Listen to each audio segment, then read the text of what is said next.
या जन्मोत्सव मनाना चाहते हैं तो उसके भी कुछ नियम और कानून कायदे हैं। हर धर्म संस्कृति का अपना नियम कानून कायदा होता है। हमारे भी सनातन संस्कृति के कुछ नियम हैं, कुछ कायदे हैं। जो लोग इन कायदों को तोड़ते हैं दुखी होते हैं, परेशान होते हैं।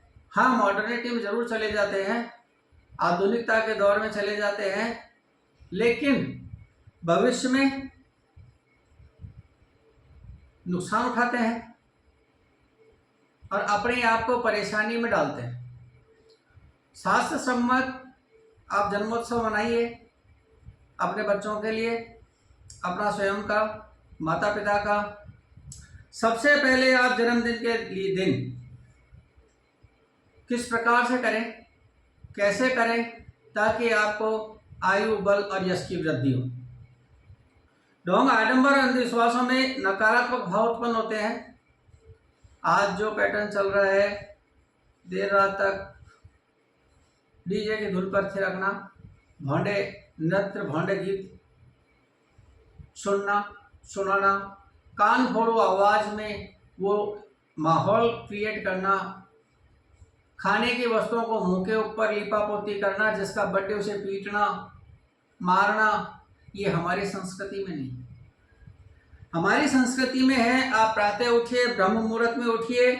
शास्त्रीय विधि है, जिसका जन्मोत्सव हो परिवार से परिवार उसे ब्रह्म मुहूर्त में उठाए और ब्रह्म मुहूर्त में उठा करके शौचादि से निवृत्त होकर के, स्नान ध्यान से निवृत्त होकर नए वस्त्राभूषण उसे पहनाए जाए। नवांबर धरो भूतवा, प्रथम कार्य करें, सबसे पहले ब्रह्म मुहूर्त में उठें, नए वस्त्राभूषण पहनाएं।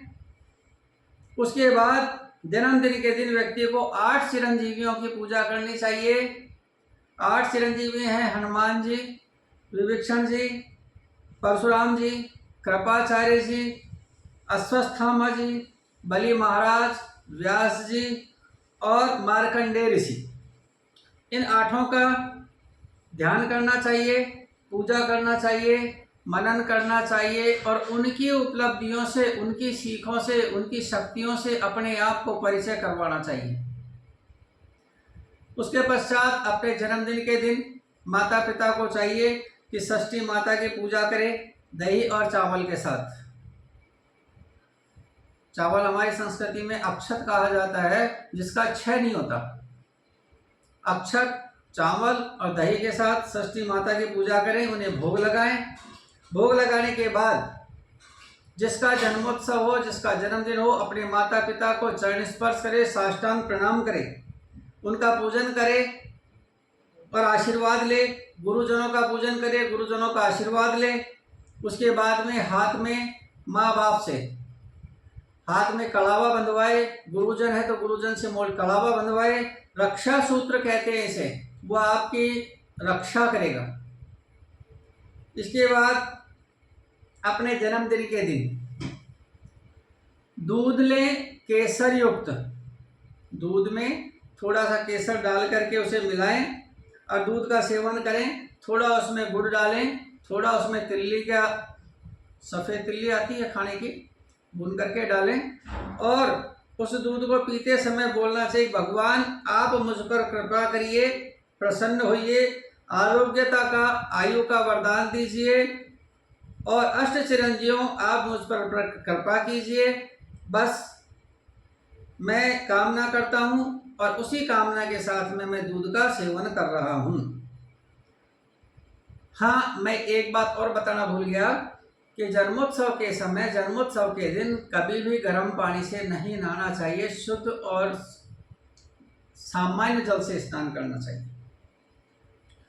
आयु बढ़ेगी, यश बढ़ेगा, विद्या बढ़ेगी, अर्थ धन बढ़ेगा, परिवार में प्रेम बढ़ेगा, नकारात्मक ऊर्जा का सफाया हो जाएगा, सकारात्मक ऊर्जा का आपके बच्चों में समावेश होगा, धर्म संस्कृति और संस्कारों में वृद्धि होगी।